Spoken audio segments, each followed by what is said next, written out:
We are now on Google Hangout for now. Brian, okay.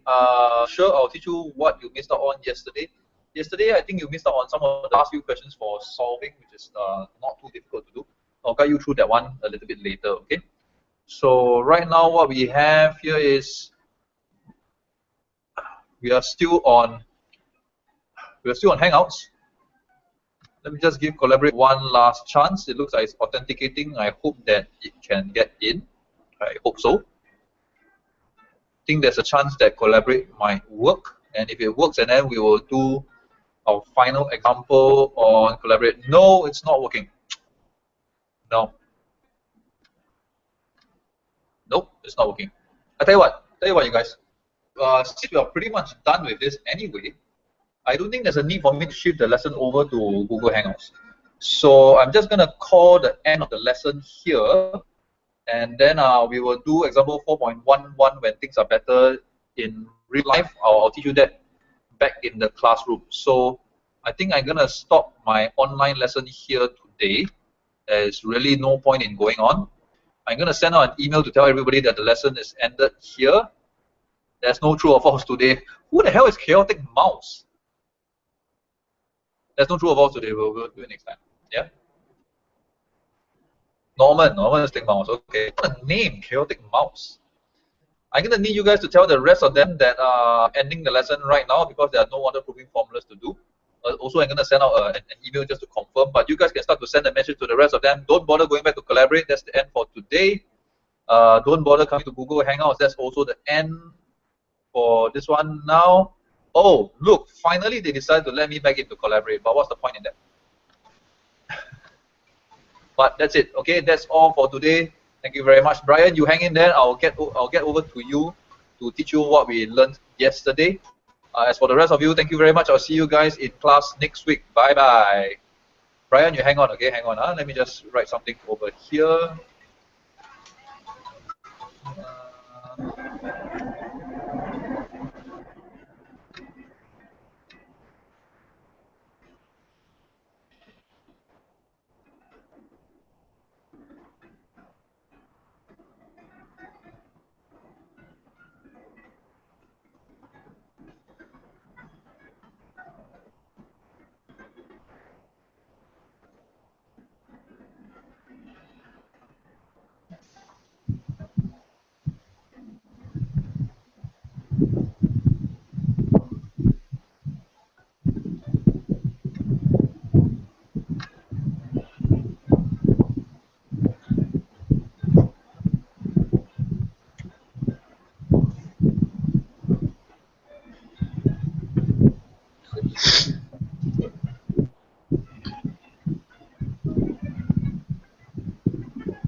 Okay, so who's here?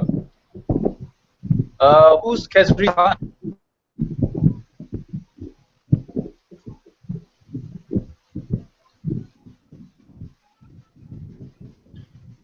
Okay, Zilin, I just sent out an email saying that that's the end of the lesson for today. We've pretty much covered everything we need for chapter 4 already, and I've already dismissed everybody else. So there's really no need else to be here in Google Hangouts.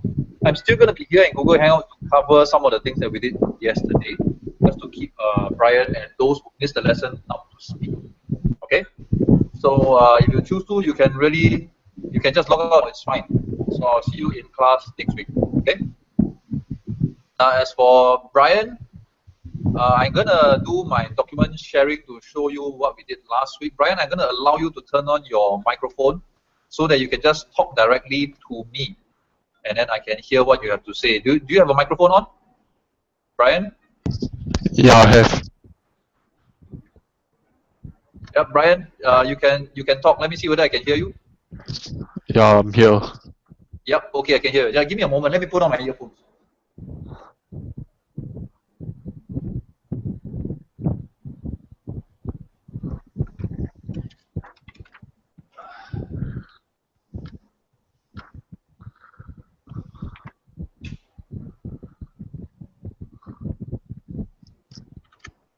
Okay.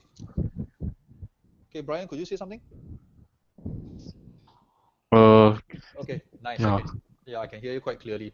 Chen Yuan, are you there? Chen Yuan, if you're there, you can join in here this one as well because I know that you missed out the lesson yesterday. So, Brian, I need you to tell me where you last copied up to. Which example did you miss out?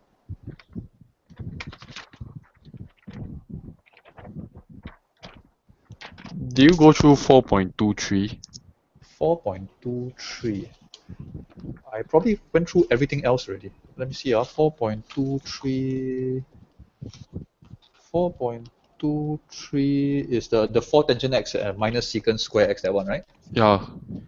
Okay, let me see that one.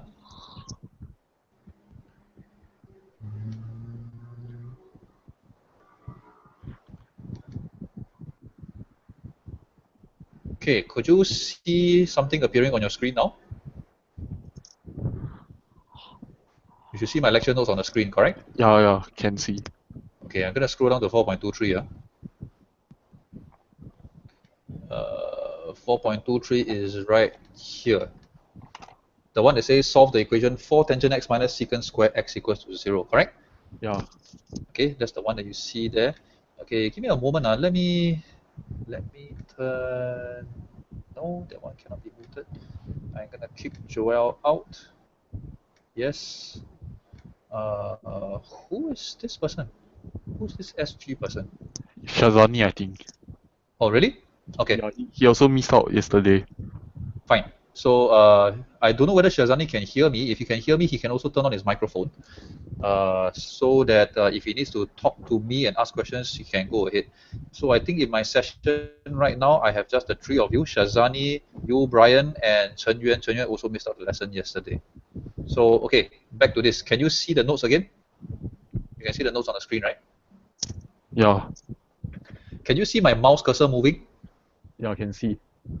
Okay, good. So this portion here is 4 tangent x minus secant square x equals to 0. I'm going to convert my secant square x into 1 plus tangent square x. This one is based on the formula that I forced you all to remember. Don't worry, when we get back to class, I'll force you all to remember this again. Yeah. Okay. And then if I open up the brackets, all I have is just a quadratic equation. Okay.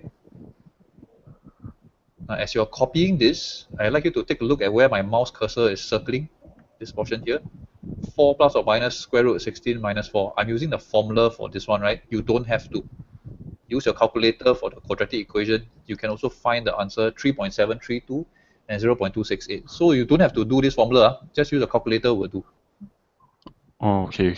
Yeah. Just use the calculator and type, then just write Correct. down. Correct. You know how to find the roots of the equation using calculator. You know how to do that? Yeah, I know. Yeah. So just do that lah.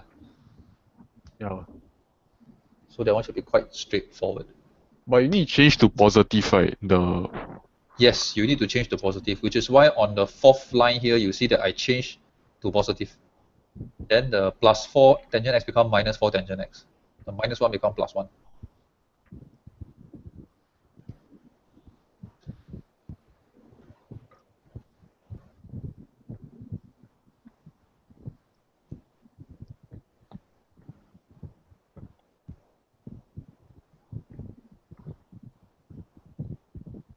Okay, up to that part, you're okay, right? Yeah. And then the red color portion here is I'm finding the basic angle for 3.732. So after I find the basic angle already, I use my ASTC. There are two answers. This is my A, this is my T. Okay, these are my two answers. Mm. I do the same thing for the green color one. Tangent inverse to find my reference angle and ASTC. This is A, this is T. So altogether, I got four answers. 1, 2, 3, and 4. There are four answers. Okay. I copied that down. Yeah. I think my fourth answer gonna chop off a little bit. It should be 4.451. I think the 5 one gonna chop off. Oh, okay.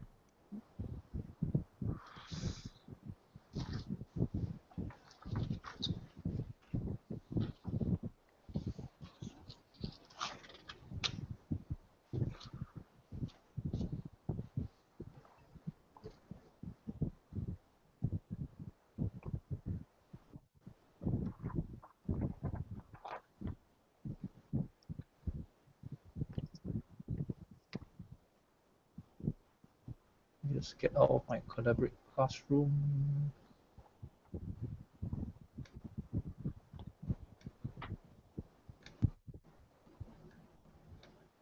Okay. Brian, let me know when you're done, okay? Oh, okay. Finish already. No, I now cannot see. Yeah. Now can already, right? Now can. Yeah.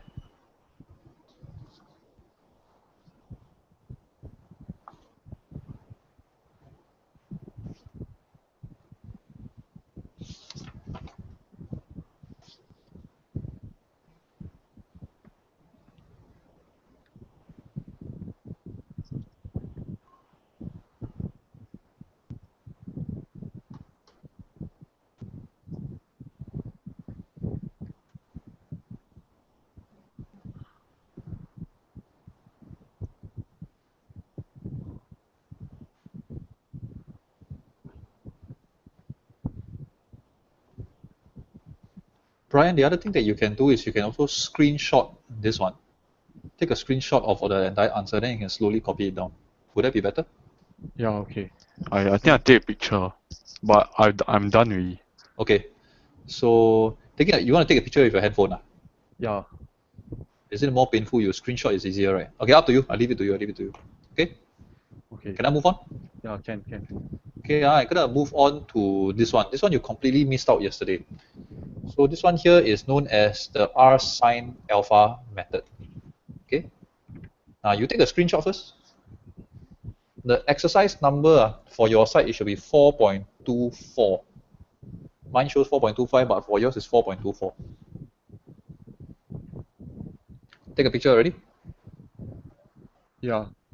Okay, so here's what we're gonna do. For this question here, you see that I got 4 sine theta plus 3 cosine theta, correct? Yeah. And then by doing this, I want to express it in this form, r sine theta plus alpha. You need to see that the sine theta is on the left side, cosine theta is on the right side. Therefore, when I choose to write this, I should write r sine theta plus alpha. The sine here, right, is always the one on the left side. Okay. Then to find the value of r, I take the value of a, take the value of b, and then I use Pythagoras theorem. So which means a is 4 lah, then b is 3 lah. So I take Pythagoras theorem is 4 square plus 3 square, then I square root it, I get 5. So far clear? Yeah, clear. Then my alpha is tangent inverse of b over a. So again, my b is 3, my a is 4. Press my calculator, I get 0.643. These two are r and alpha, standard one. It's part of the formulas that I force you to memorize. Okay, also standard one. which means I can rewrite 4 sine theta, 3 cosine theta into this 5 sine theta plus 0.643. Okay, 0.643, it got chopped off also. Okay, what's the point of writing it this way? The point of writing it this way is so that I can solve part B. You see that part B is they show you the same equation, 4 sine theta plus 3 cos theta, but this time equals to 2. Imagine if there is, imagine if you never use the R sine method, you cannot solve. You bring the cosine over, also cannot. You bring the sine theta over the other side, also cannot. You end up with something that cannot be done. So this is the reason why we change to this one, 5 sine theta plus this. Okay, we call this the R sine theta method, so that I can just divide by 5, 2 divided by 5, then I sine inverse. Okay, after I sine inverse already, I find my reference angle, then I do my ASTC. Okay, this is A, this is S.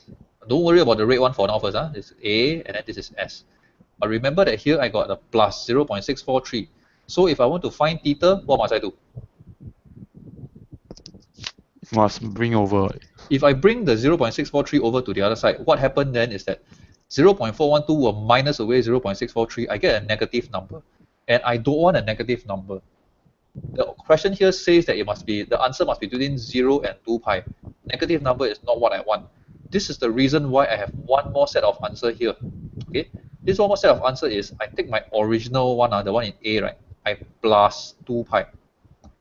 I plus 2 pi is actually the same answer because I just go one full circle. It's exactly the same angle, just one full circle later. Now this one, right, if I minus away 0.643, you see that I get 6.061, and this one here, right, is within 0 to 2 pi. Okay, so here's what I want to say. If your final answer should always have two answers.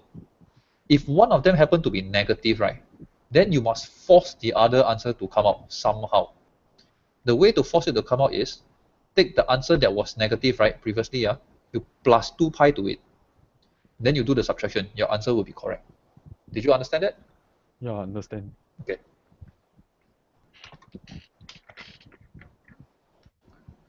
Can I move on? You've taken the photo already, right? Yeah, taken. Okay, I'll move on. Is there anybody else listening to us? Let me just take a look. Joanne is here. The other Shazani, is that you? Shazani, you are also listening to me, right? Okay, cool. I don't know whether Joanne and Chen Yun are listening. There's no news, no nothing from them. I don't know whether they are okay or not. Okay, Joanne just left. Chen Yun is still, I don't know, she's still stuck there. Okay, so let's come back here. Now this is 4.26. Once again, if you want to take a photo first so that you can slowly copy this down later, take a photo already, then I explain to you. It says 4.26 on my screen, but actually in your notes, right, this is 4.25. Because my notes is the more outdated version. Yeah, took a picture already. Okay, good. So this is similar to the previous question, but you notice that this time around, my cosine is on the left side. My sine is on the right side. So you see my R formula, right? I choose R cosine of this because the cosine was on the left side. Okay. The one thing I forgot to tell you just now, how do you know when to use this R cosine method? When you see that this one, the cosine theta and the sine theta, right? Both of them don't have any square. There's no square here. There's no square here. Last time when we did this question, right, because there was a square, I can manipulate the equation. I can change the like for example sine square, I can change it to 1 minus cosine square or whatever, right? And I'll end up with a quadratic equation. Remember, maybe I let the letter y represent something. It's just a quadratic equation, just like the one you copied just now. Yeah. Okay, but this one cannot because there's no square. Because there's no square, I have no choice. The only way I can do this is to use this R method. Okay, so I say again, cosine is on the left side, so I choose R cosine. Secondly, you see that the sign here is negative, right? In the cosine formula, R cosine formula is theta plus alpha. So the symbol here plus and the symbol here minus is opposite. When I get you all to write down, when I got you to memorize the things I write down on a piece of paper, right? This is one of those that I highlighted in blue. Okay. The third thing you have to understand is when I write the value of A and B, you'll notice that the value of B is just 3. It's not minus 3. I only take into account the number here. I do not add in the minus sign, okay? Just take the number 3 will do. So finding the value of R is the same, Pythagoras theorem. Finding the value of alpha is the same, tangent inverse of B over A. And then I just write R cosine theta plus alpha, which I found just now. And then since they say this thing equals to 2, right? So I say here, this one equals to 2. Lor. Then I want to find theta means I divide by the square root 34. I divide 2 by square root 34, I get 0.343. I cosine inverse to get a basic angle 1.22. And then I will find my ASTC. This is my A, this is my C. Okay, first quadrant, fourth quadrant. Then here there's a 0.54. Sorry, it should be a 4, 0.54, not 1. 0.54. I bring this one over, means 1.22 minus away 0.54, I get this answer. 5.06 minus away 0.54, I get this answer. That's how I get my final two answers. Okay? Can understand? Yeah. Okay. What's the next one? Okay, got one more equation to show you.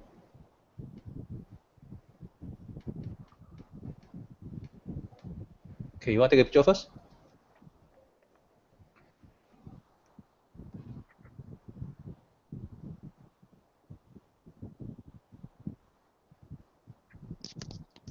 Took already. Okay, good. So this one here, similarly, you see solve the equation, right? So sine theta minus root 2 cosine theta. You see the sine theta on the left, so which means r sine something. Okay, r sine. Secondly, you see the minus sign here, right? Now in the r sine formula, right? This is also a minus. Just now it was a cosine. R cosine, the symbols are opposite. This is r sine. The symbols are the same. So this is minus. This is also minus. This is the formula, right? This is one of the formulas that I force you to write down. Okay. Oh, okay.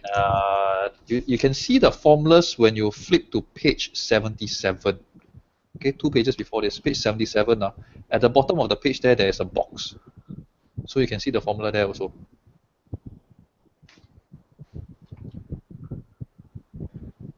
So my value of A is 1. There's no number in front of sine.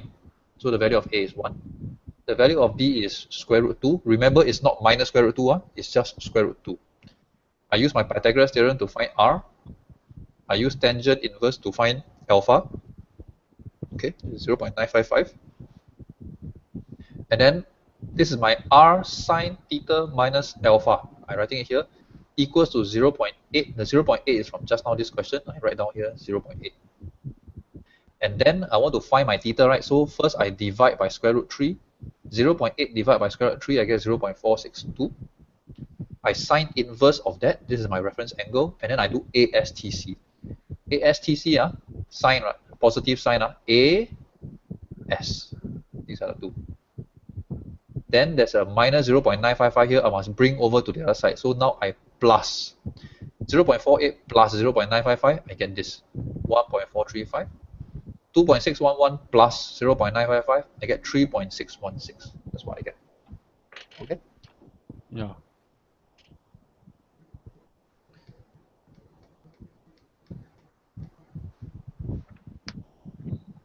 Okay, this is the last one that you need to copy down. This one, just take photo.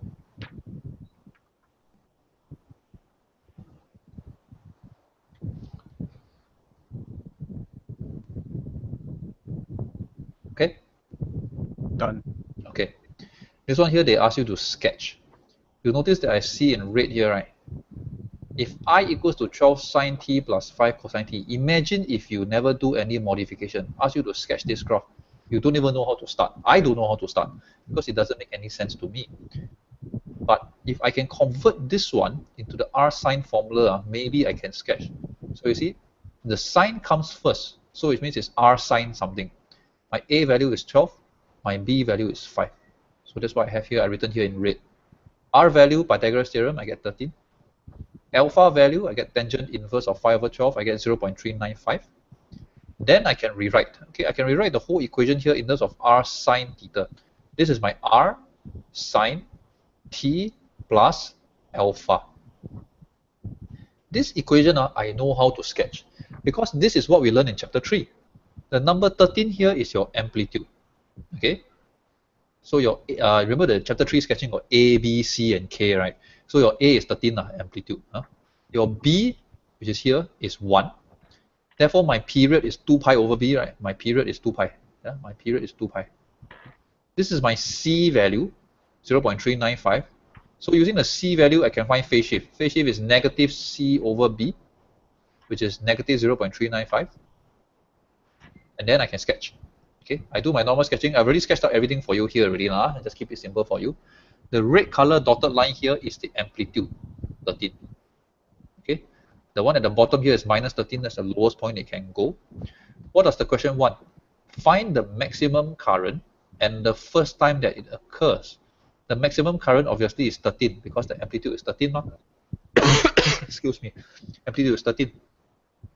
But the first time that it occurs is I want to find this x value. Okay, this x value here. How did I get 1.18? Brian, do you know? How did I get 1.18? Is it you got to sub in the values? No, I don't have to sub in the values. When I do the sketching, I draw my sine graph first, right? And then I start from the phase shift minus 0.395. I start from here. Then you need to find the, what is that? The intervals, right? Correct. I find the interval. Oh, yeah. So from here, I plus interval can already. Yeah. Then I'll get 1.18. Okay? Yeah, okay.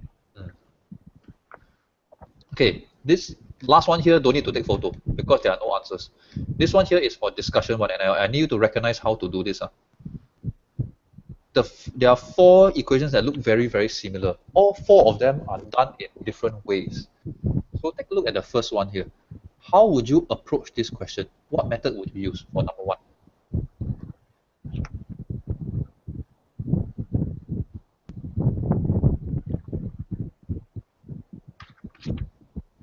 Is it the method that you taught just now?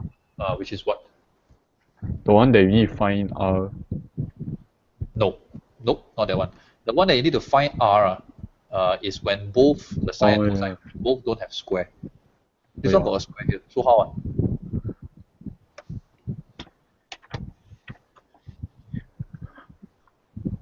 You need to convert the cosine thing, right? Into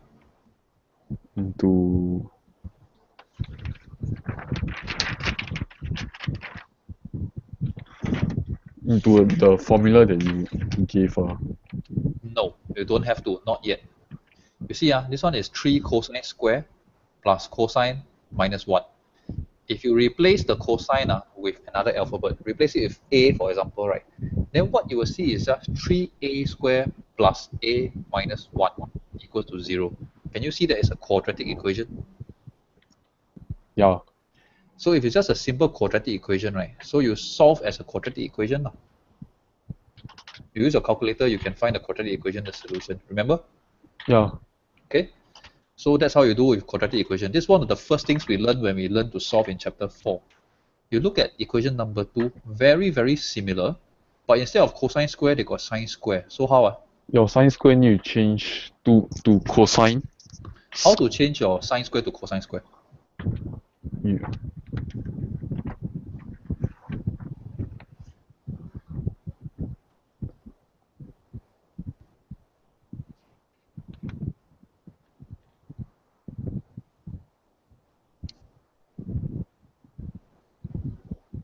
Any idea? How do you change your sine square to cosine square?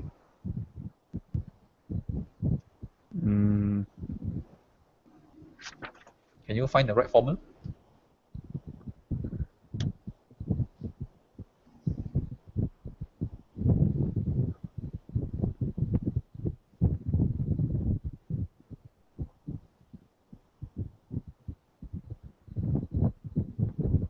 The formula to use is actually sine square x plus 1. Sine square x plus cosine square x equals to 1. You remember that one? Yeah. Sine square x plus cosine square x equals to 1. I can change my sine square x into 1 minus cosine square x. Or t, sorry, I use t here. So change my sine square t into 1 minus cosine square t. Then I will end up with cosine square here and then a cosine again. Then it's a similar quadratic equation. I just need to do one more step before it becomes a quadratic. Okay? Yeah. You see number 3 and number 4, they are very similar. Both of them don't have any square. Both of them have one sine and one cosine. So how do you think you should do these two questions?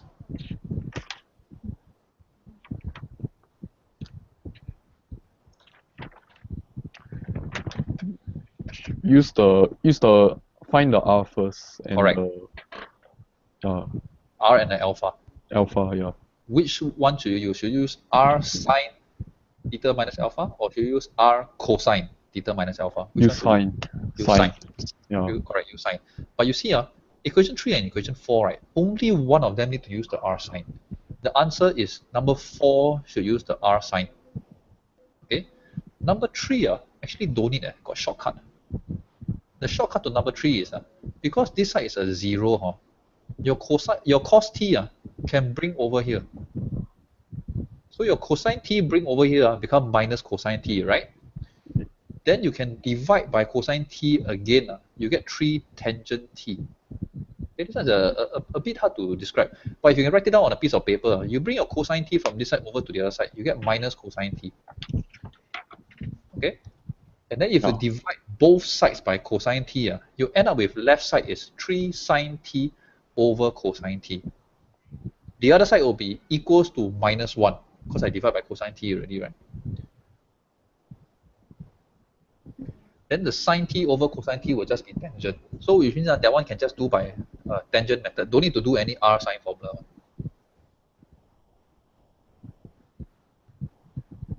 But don't worry, if even if you use the R sine method, you can still find the answer. Can still find, don't worry. Okay, I'm just giving you the alternative.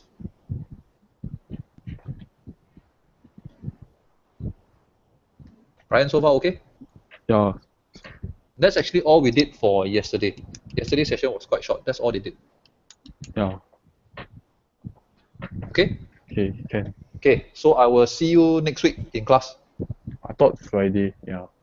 Friday, yeah, Friday is a tutorial. But in Yeah. terms of lecture, I'll see them next week. Okay, I'll see Yeah, you okay. Friday. Friday, remember to bring your laptop for quiz. Yeah, okay, sure.